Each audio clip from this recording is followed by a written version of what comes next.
I'll never forget in St. Petersburg, it's the most amazing lecture I've ever seen in my life, where this guy, he just was talking to, I've never seen such kind of authority, that's what I wanted to say, talking about lecturing and how you should, talk to people.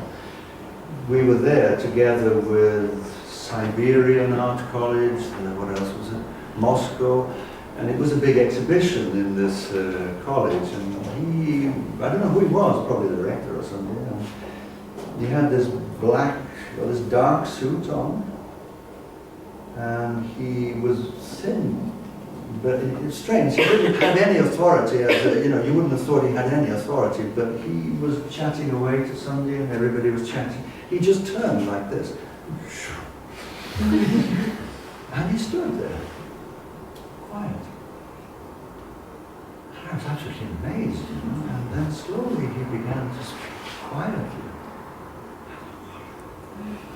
Where did this authority come from? And it was really quite interesting, in many ways. And then I began to nod, and then I noticed they had live TV, and then they saw, there's this Western guy nodding, boom, let's get him in. I didn't know what he was saying, because then I couldn't speak Russian, and I was the... Okay. Next one. Yeah.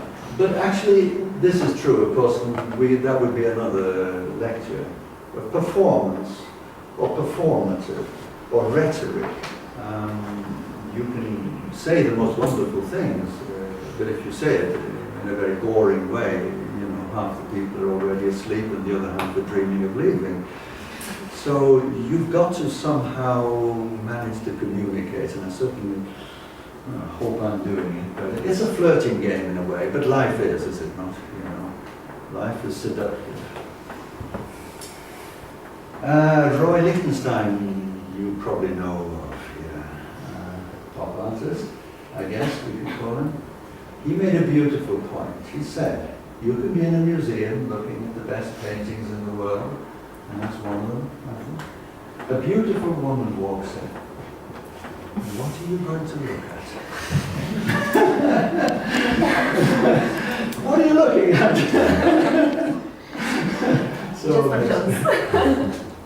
But that's very profound. And that's the bit I like. That's the bit I like. But that's very profound. Live with a living.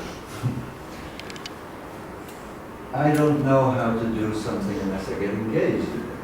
I'm either in or I'm out. And I wanted, in a way, for me, that's a kind of title for this, is I'm either in or I'm out. Which means that I'm not just an expert, There's too many of these experts. Yeah, you can be an expert, but you need to have something else. You need more than just this. You perhaps need something here too. Yeah, okay, I'm romantic. Next one.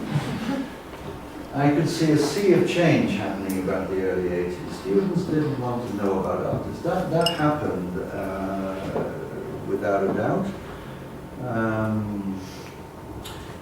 One was Lee Krasner, the wife of Jackson Pollock, who said that. I remember they used to invite artists around to their home, and they were always discussing art. And then suddenly they were discussing galleries instead. And yeah, it's easy enough for me. I'm a professor, I get some money, I can live now. I can live off my, even though, actually, by the way, I also had I had quite a poor start in life, but okay, I'm doing well. Easy for me to say. Yeah.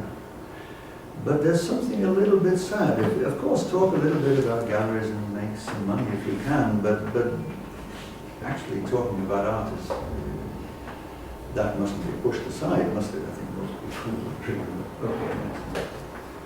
They wanted to know about how much money the art was selling for in the marketplace. So the idea of sacrificing to do art is not there anymore. Actually, when I began at art college, I had 7 years there.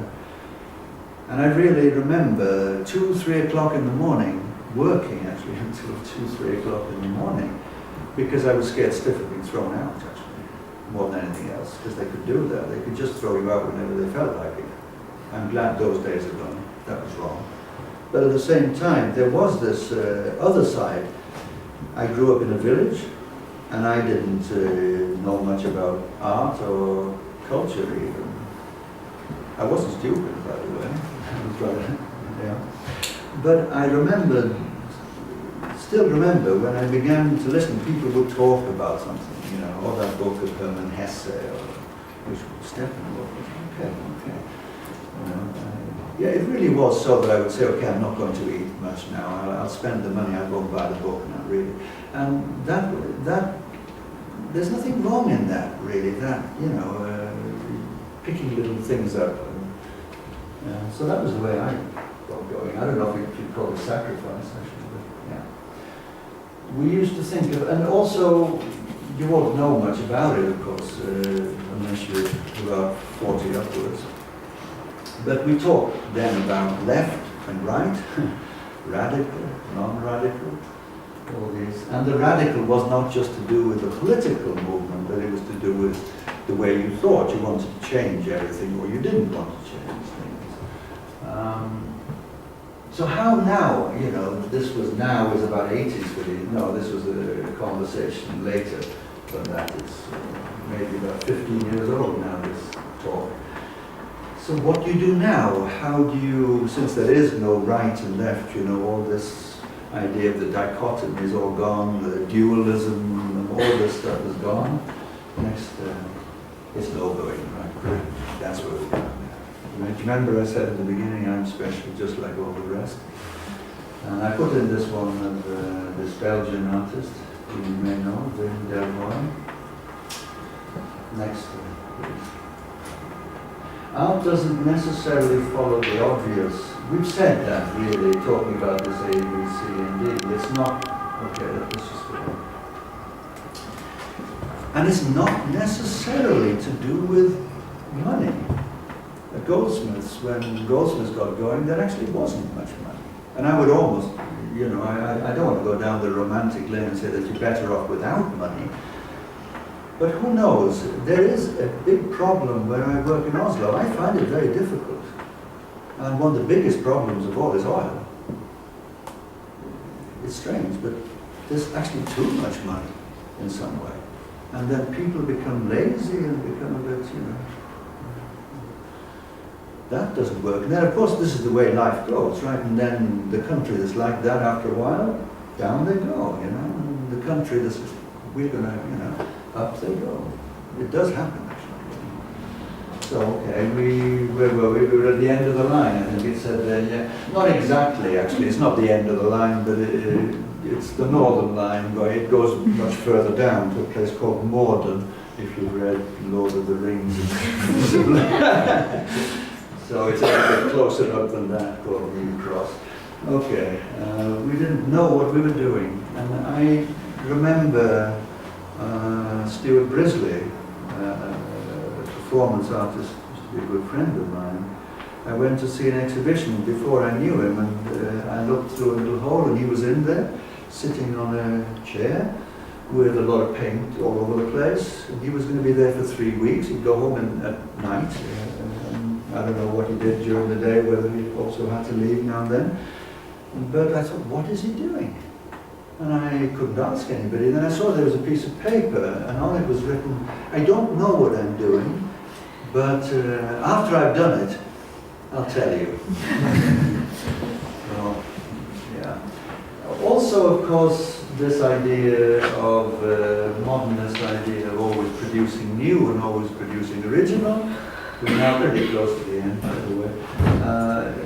This was, of course, a strange idea, perhaps, and based very much on Hegel's idea of progress and, you know, everything will get better, zeitgeist and all this stuff. And so in Karl they had this rubber stamp, nice idea, but it's already been done by, and then you could write the name of whoever did it before. But now, of course, it would be almost, well, great idea. I mean, even though it's already